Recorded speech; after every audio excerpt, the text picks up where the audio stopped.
Testing. Hello.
Welcome, everyone, to this funeral service for Chief Oksner.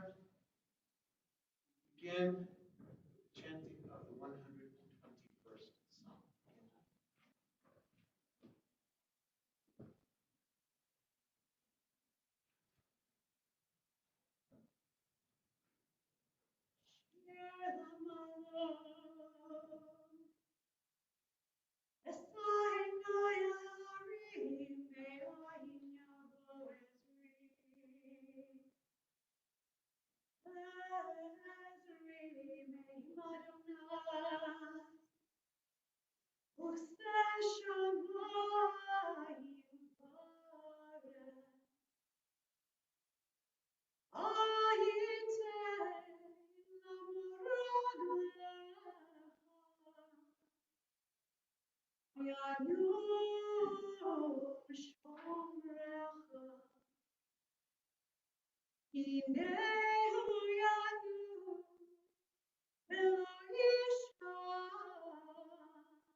Psalm 121. I lift my eyes to the mountains. What is the source of my help? My help comes from Adonai, maker of heaven and earth. God will not let your foot give way. Your protector will not slumber. See, the protector of Israel neither slumbers nor sleeps. God is your guardian, your protection at your right hand. The sun will not strike you by day, nor the moon by night. Adonai will guard your soul. You're going and you're coming now.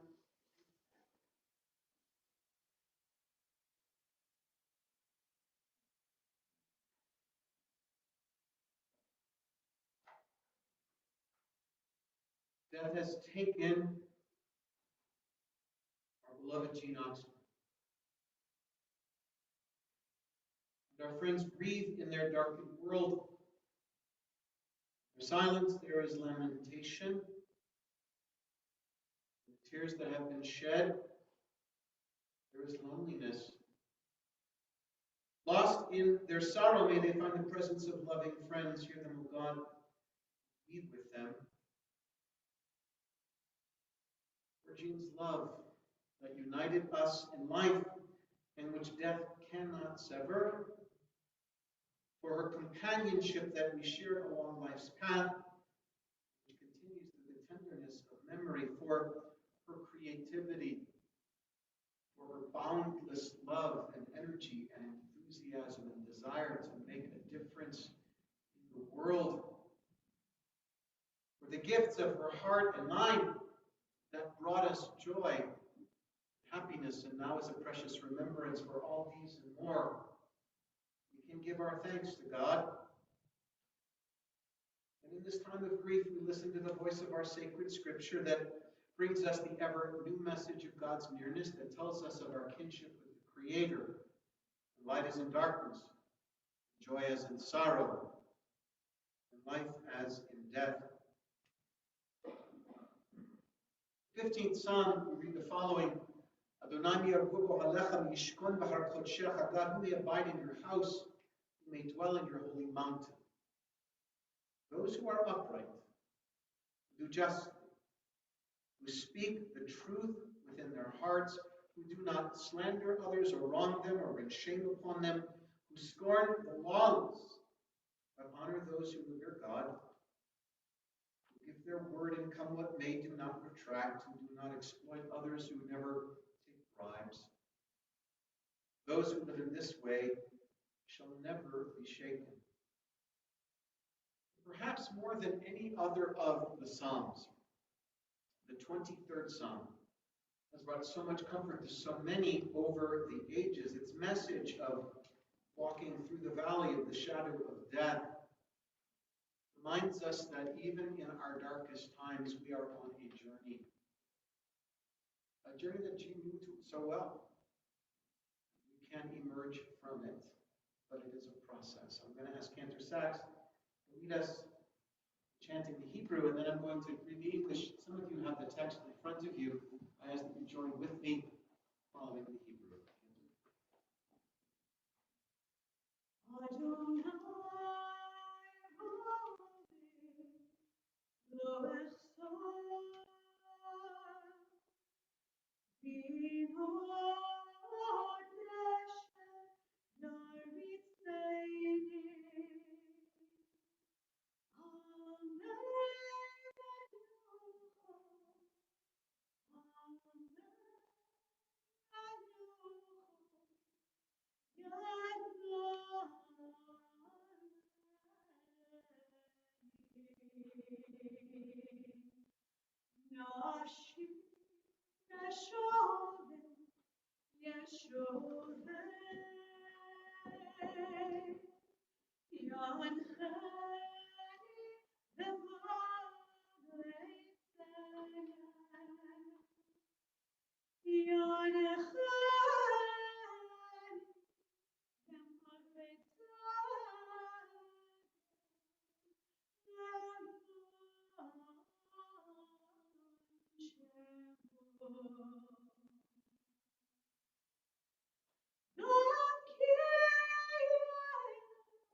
Together, God is my shepherd, I shall not want.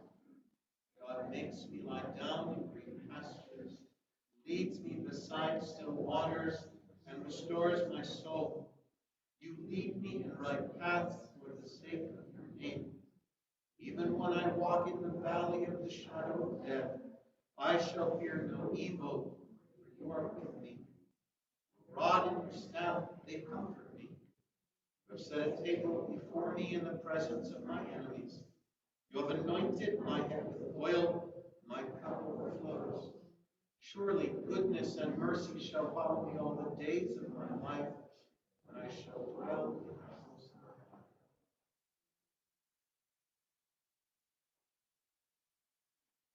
Just a few moments ago, when we performed the ritual of Kriya, of tearing for the closest relatives, we said the following words: Adonai natan v'Adonai lakach, Yishem Adonai mevorach. These words that Job cried out, God has given, God has taken away. Blessed be the name of God. An ancient people, we are well acquainted with grief and the valley of shadows. Death and sorrow are not strangers to us.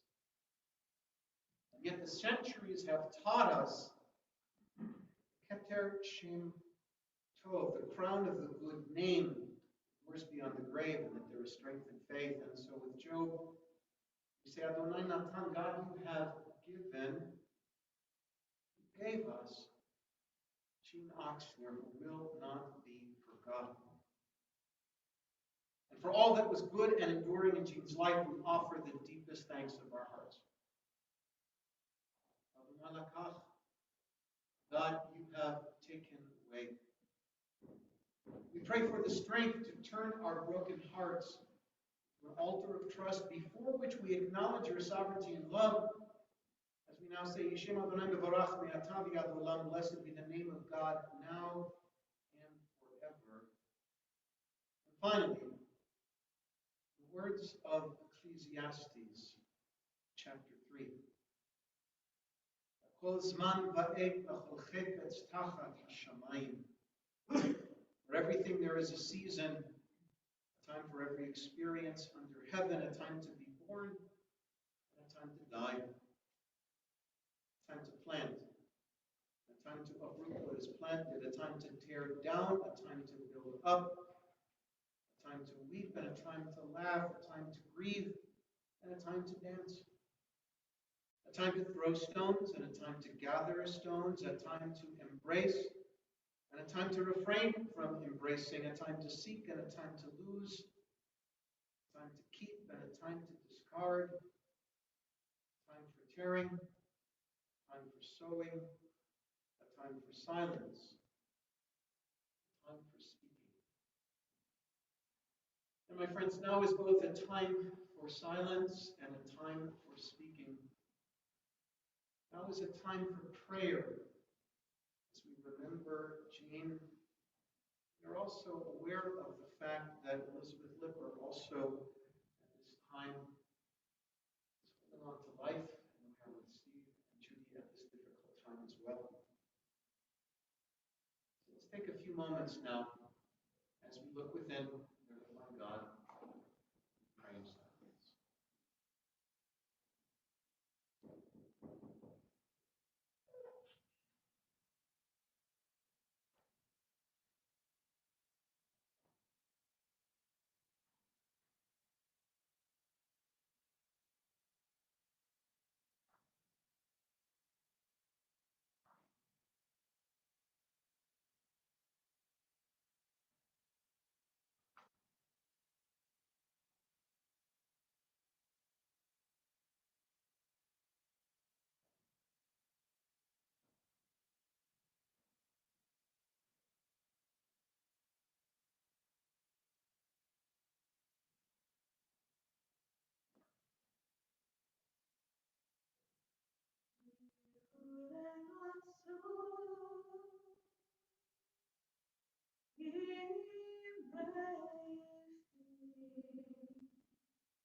Be acceptable to you,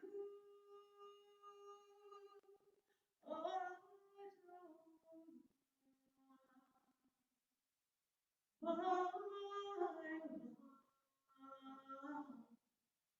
and my Redeemer.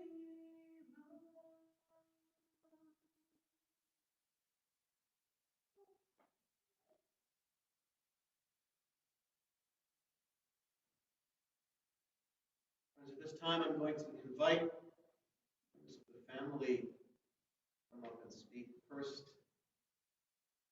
Jean's brother Don, followed by Allison and David, followed by Andrew.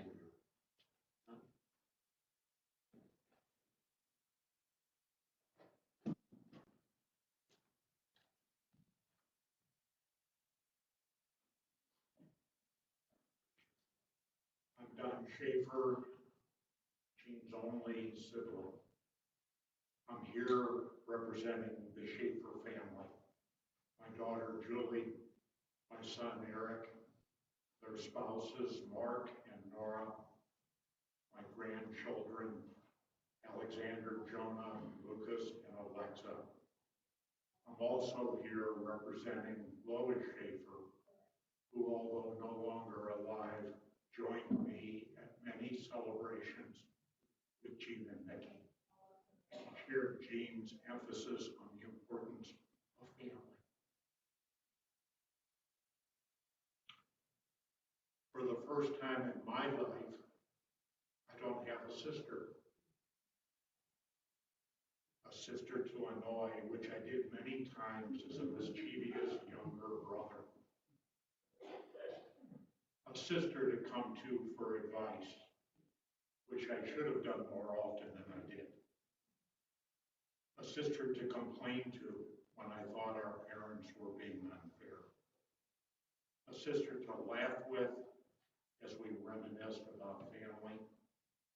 A sister to cry with when we suffered losses. A sister to support and encourage when she faced challenges. And most recently, a sister to miss when she no longer answered the phone. Jean excelled at anything that she decided to do. But the quality that is most engraved in my mind is her love of family. Her husband, Mickey, they were almost never apart. Connected, mated for life. She was the love of his life, and he was hers. She always responded to his unique whistle, which I will not attempt to replicate. But I do know that she recently heard it when he beckoned, and she came to his call. Her three sons, Neil, Andy, and Jerry, were her greatest source of pleasure. She called Jerry's wife, Judy, the daughter that she never had. And Andy's wife, Barbara, who nurtured Jean's grand horses. Every time we spoke, which was usually several times a week, I heard about our grandchildren, David and Alice. So very proud and so loving.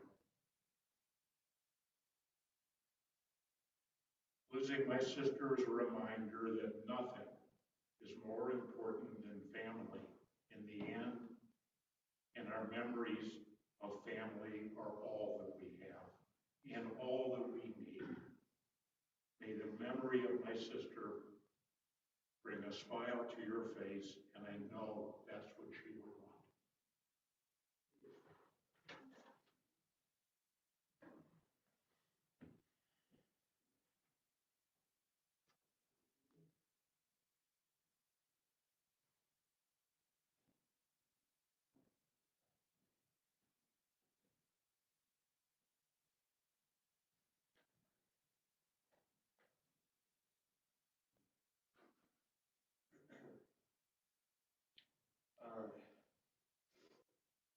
My grandmother regularly reminded me of the notion that people live on through the stories we share about those who have passed away. But I'm guessing that most people in this room would agree that in the Jewish tradition, people also live on through the recipes that they pass down to younger generations. Luckily for us, Jean was a very talented cook and a skilled baker.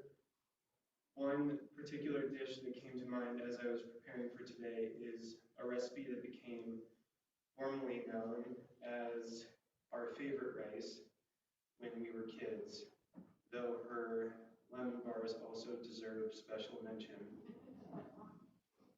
Allie and I would frequently request our favorite rice in advance whenever we had dinner at our grandparents' house.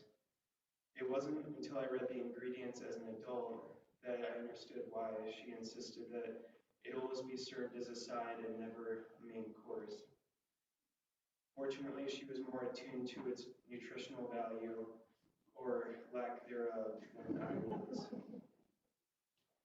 We both feel very grateful that this past Hanukkah, Jean gifted us with 2 reissued copies of her 1994 critically acclaimed and self-published cookbook, Jean's Cuisine, one to Allie and Nick, and one to me and Anna, complete with stories and tips for many of the featured dishes. She wrote in the introduction, "My hope is that over the years, you will insert many special recipes here and the stories that make them extraordinary. If you're lucky, one day you will find that this binder has transformed from Jean's Cuisine into your cuisine. And I personally guarantee that your cuisine will be fabulous and delicious, always. If not, make a note in the margin for next time," she added.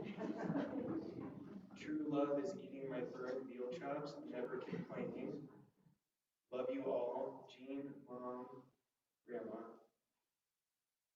I'd like to share just one of the stories that Jean included in her cookbook now because of its parallel to our circumstances.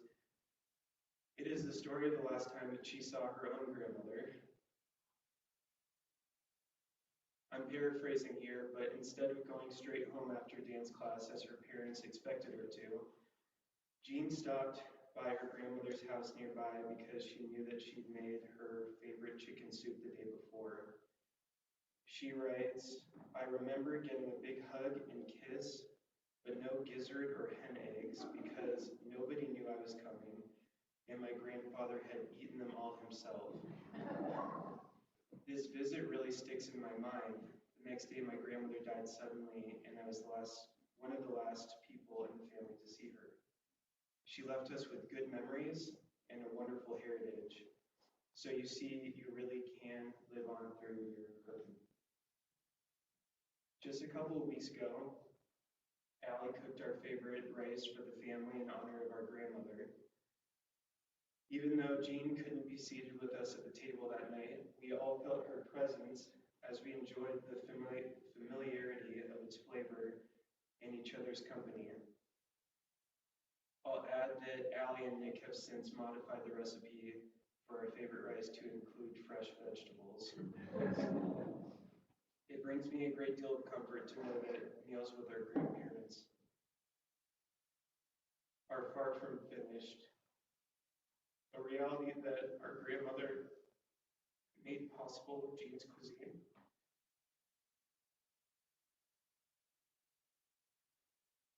Anytime we feel far away from either of them, we can open the pages of our cookbook and share a meal together. Though I chose to focus on Jean's cookbook this afternoon, it is just one of many available pathways to continued connection. I will remember her each time that Anna wears the scarf she gave her.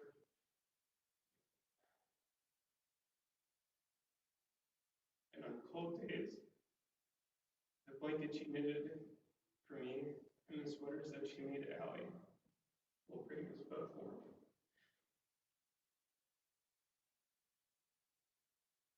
Most importantly, the unconditional love that we received from our grandparents and our memories of them are still alive and well in our hearts and minds.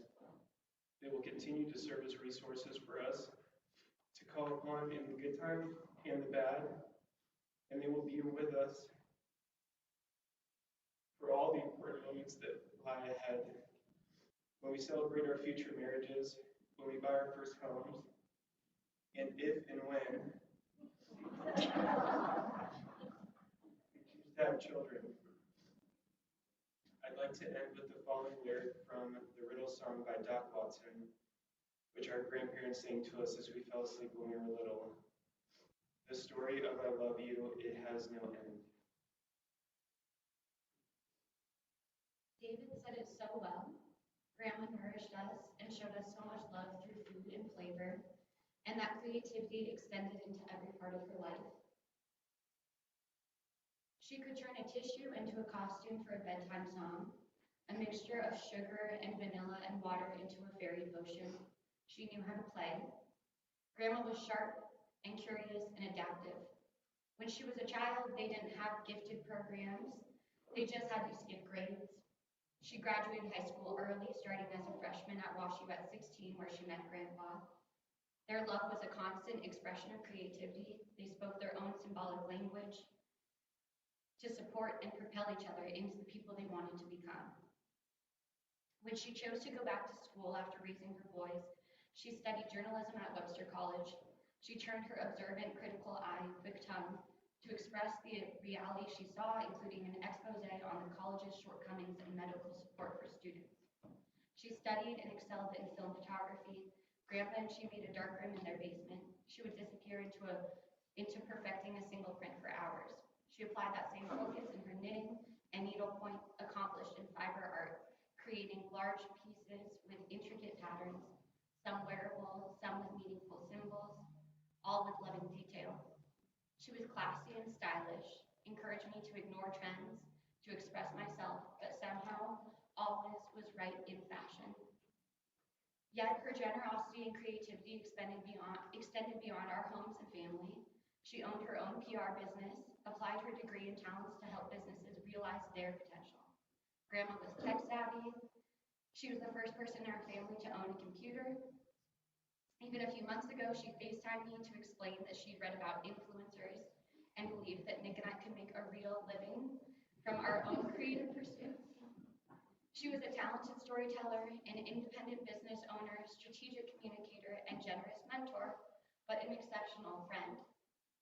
As my mom said, she made friends easily and kept them as long as they lived. She mastered the art of the phone call, the way she could check in, listen, encourage, show you another way to see. David and I talk about how lucky we were to have front row seats to the lives that she and Grandpa built together, to be a part of the family they were so proud of. She left us wrapped in her creations, internal and external, with tools to express ourselves honestly and grow what we love. Recipes, writings, needlepoint, knitting, memories, cameras, and family. A legacy of a life well loved, and she was loved her whole life.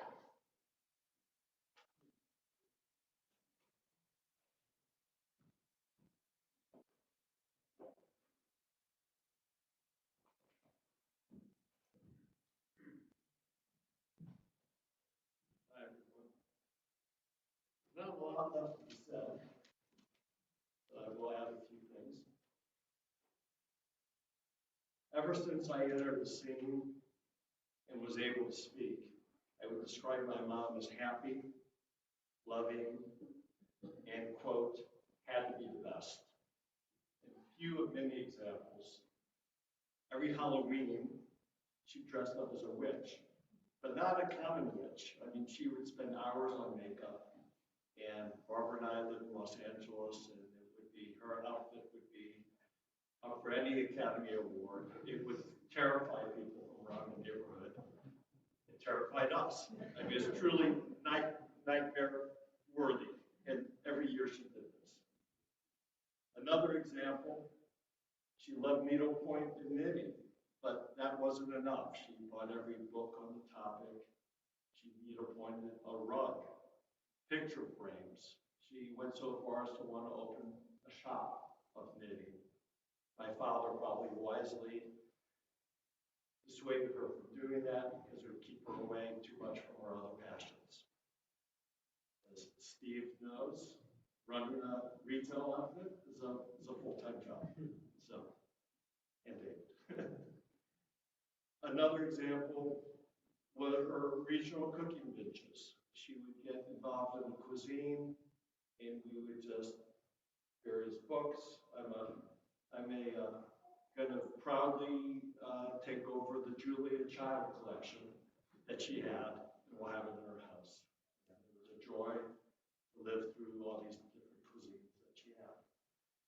However, her number one passion, as stated by both Don and Allison and David, was family and friends.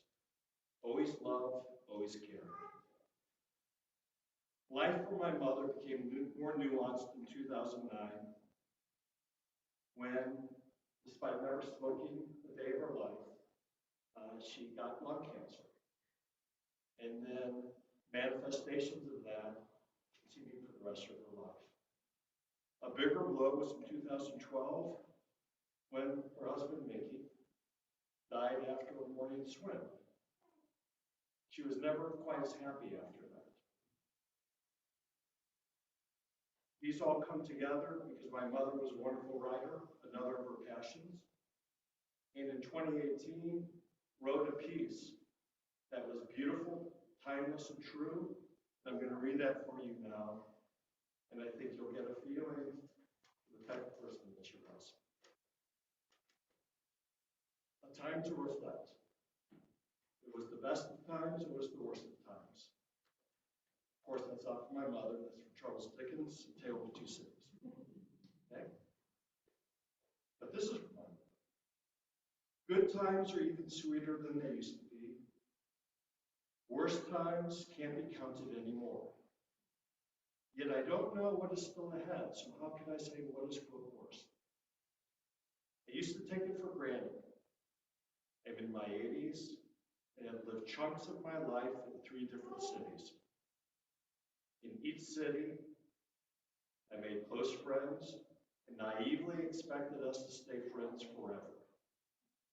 Now so many of my contemporaries have passed away, leaving me with fewer conversations beginning with, do you remember when we took our kids to the circus, made those awful cookies, met at Susie's party, fell in love?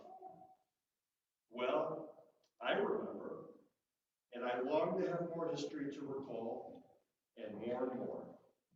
My husband, who I cannot mention without tears, was caught unawares by death, and I am so grateful for that part of it.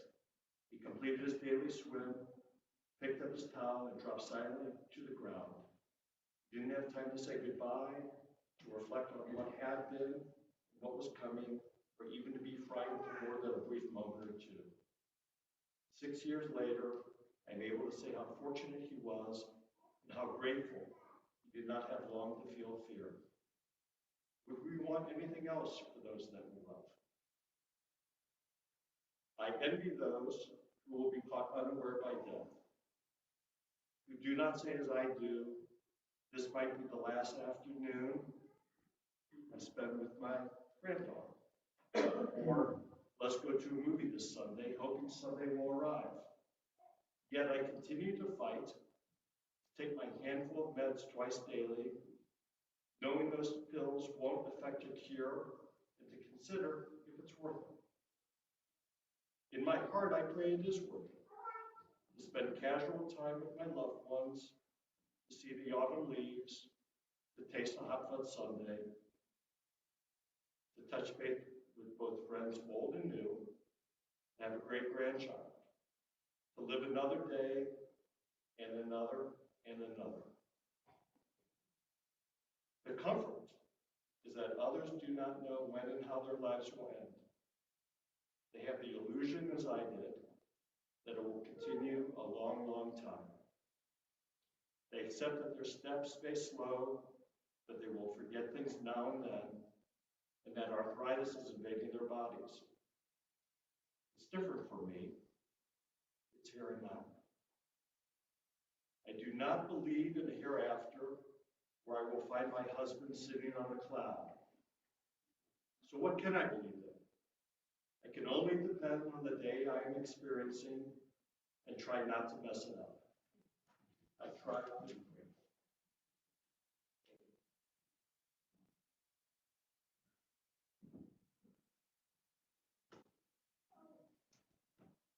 Thank you, Andy and Allie and David. Don. Dear Don, dear Neil and Janine, Andrew and Barbara and Jerry and Judy and Joseph and Bessie and Allie and David, Janice and Brian, dear family and friends all. William James once wrote, "The best use of life is to spend it for something that will outlast it." I like that. It teaches us that when we live each day conscious of the beauty, the potential, the special relationships and the opportunities with which we are provided, then we can truly make the most of the time allotted to us. It also teaches that after we die, something of us can live on. The memories, the cookbooks, relationships, the loves we left behind. Jean Oksner was a woman who loved and was loved by so many. She was gracious and generous. She was adventurous, traveling all over the world, schlepping Mickey with her, and taking on new challenges almost daily. As we've seen, she was a brilliant writer, a talented photographer, and needle pointillist. I think I made that word up. She was a master chef who could cook anything with style, grace, and perfection, and she was stylish. She was encouraging of others, no matter what her pursuits might be. She was born on January 7th, 1936 in St. Louis, daughter of Joseph and Miriam Schaefer. Her father, Joe, was an immigrant from Zhytomyr, Ukraine, made his living in the salvage business. She and her brother Don were raised in a family that stressed the importance of love, community, and connections with others. As Ali shared, she was a brilliant student who skipped 2 grades and graduated from Clayton High School at the age of 16, enrolling in Washington University in St. Louis. And it was there that she met the love of her life, a senior named Mickey Oksner. I remember how Jean told me the story of their meeting. She said one day at a fraternity party on campus, Mickey saw a beautiful young girl, and he was instantly smitten. But rather than go up to her to strike up a conversation, he convinced one of his buddies to walk up to her to ask her name. Jean looked at the emissary and said, "Who wants to know?" He responded, "That guy over there." Jean looked over and saw a young man with a name tag that said incognito. Walked up and struck up a conversation. Now, Mickey knew that Jean was a freshman. What he didn't know is that she was only 16. He did know that he was smitten. When he took her home after their first date, he told her, "I'm going to marry you one day." Jean was so nervous. She was only 16. What did she know about marriage? Besides, Mickey had no idea how old she was. It wasn't until a few months later, when they celebrated her 17th birthday, that he found out. Mickey graduated in 1954, and they immediately got married. And that ended Jean's college career for the time being. A year later, Neil was born, and soon after, Mickey was drafted. He managed to remain stateside and even convinced his commanding officer to allow him to visit his wife and baby just about every weekend. Mickey could be convincing. When they were married, her parents told them they could either have a big wedding or a small wedding, and they would buy them a car. It was a nice car. It was small, but it was a beautiful, intimate ceremony. Jean's mother, Miriam, was an accomplished seamstress and made her a stunning wedding dress. And they were married in her parents' apartment in June. And if anyone has been to St. Louis in June, you know it can be kind of hot and humid. Their only relief was a small window fan, but it didn't matter. They were so happy. As Jean put it, we started out without 2 nickels to rub together. Well, after Mickey finished his Army service, he came back home, and Andrew was born in 1958, and Jerry came along in 1962. Jean and Mickey, as we've heard, had a marriage that was truly remarkable. They fell in love the day they met, and their love grew throughout their 58 years together. And in many ways, they grew up together as well. And as they discovered new things about themselves and one another, they supported each other. They didn't grow apart, they grew stronger. They reveled in how they could grow intellectually in their careers as parents, as empty nesters, as grandparents, as transients. They traveled around the world together and raised their children in a home that celebrated life, love, family, and connections. And their priorities in life were very clear. First and foremost, they supported each other completely.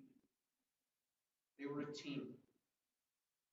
And then, and very close behind, was their children and immediate family, and then their close friends, and everyone else. But these priorities were neither exclusionary or hierarchical. They created a synergy that allowed them to be present and central to the many concentric circles that made up their lives and their communities of caring and love. And Judy, as you shared so beautifully, both in person and on Facebook, when you met Jean and Mickey, you were gifted with an entirely new perspective on what it meant to be part of a family that cared for one another and shared love unconditionally. You knew that marrying Jerry would open up a whole new world of possibility to you, and you were so right.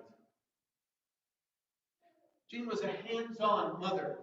She did everything with intense energy and enthusiasm, from the meals she prepared to her involvement in school and bake sales and block parties, and especially, as we heard, her absolute dedication to creating the scariest Halloween experience for everyone on the block. Jean was omnipresent in her children's lives. But it was when she became a grandmother that she truly came into her element. As we've seen and so beautifully expressed by her grandchildren, she was more than a grandma. She was a close friend, a confidant, and a co-conspirator with her grandchildren. She saw them, quite simply, as superstars. Whenever she spoke about them, she would begin the conversation with the words, "I'm not biased, but," out would come praises. Both she and Mickey would say, "No one loves you more than we do," and to Jerry and Judy's chagrin.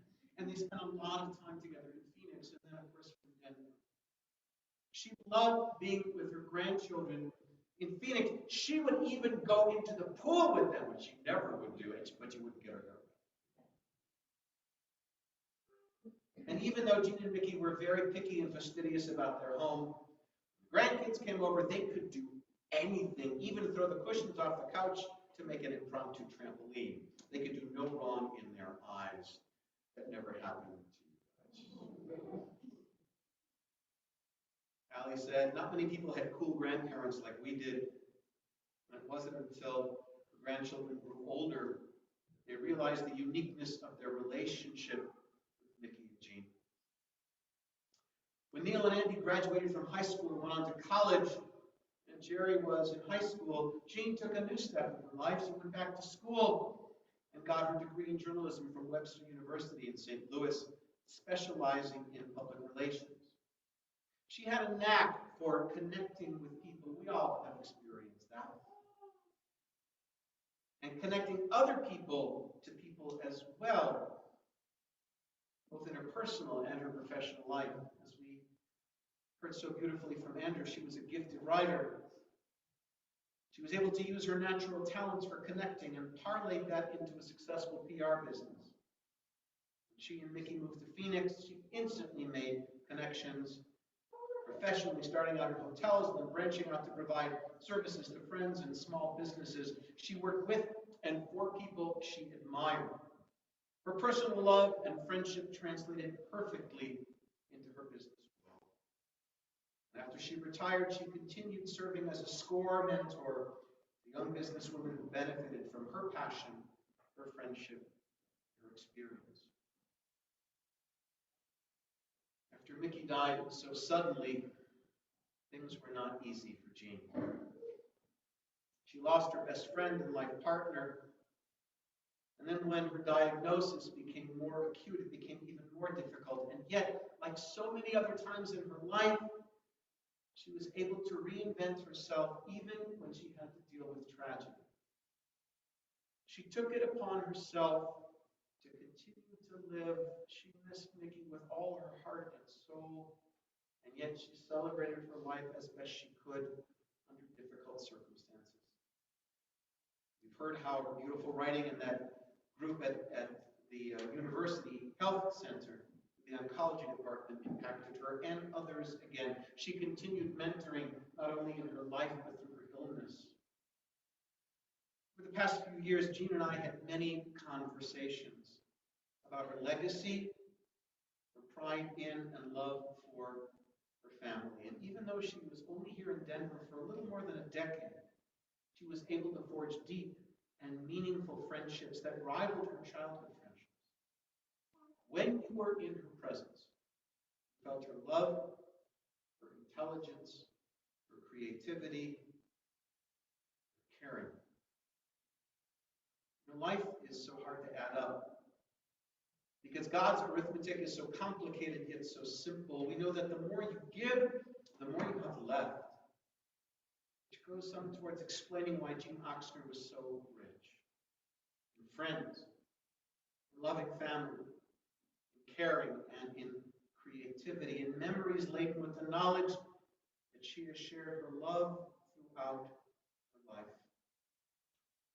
So for a life that was well loved and a life that was well lived, bid shalom to Jean Oksner, Bradel Bat Yosef Miriam, Zichrona Livracha.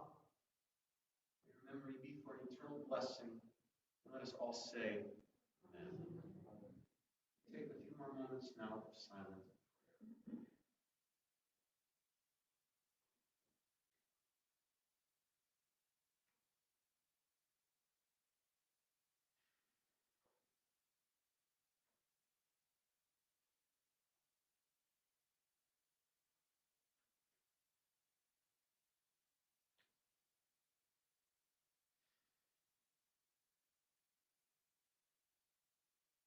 May the memory of Jean Oksner endure among us as a blessing. In your own time, O God, when we too are called to enter eternity, may we leave this life secure in the faith that in your light we shall see light. In life and in death we cannot go where you are not, where you are. Hope and so sustained by this assurance, we invoke your name, Almighty God, as we rise now, as we are able, for the El Malay Brachah.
V'shalom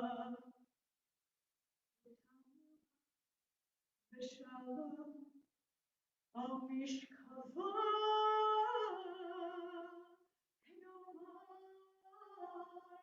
Amen.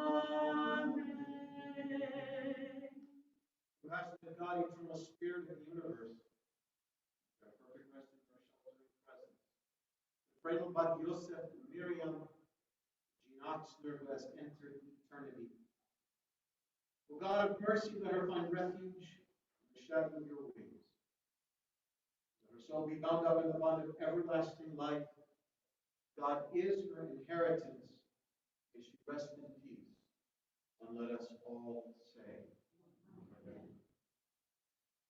Friends, the family has asked me to announce that following interment at Fairmount Cemetery, we're all invited to Jerry and Jean's house for a indulgence and comfort to the mourners, 181 South Quinn Street, Vermont. Till 7 o'clock p.m. Okay, thank you, Rabbi. This does conclude our service here today at Temple Emmanuel, of course, with the graveside. Moving on at Emmanuel Cemetery, there are directions in the front if you wish to accompany us. In the meantime, though, I will ask the pallbearers to please come forward and the family to follow. And we'll take her to approach.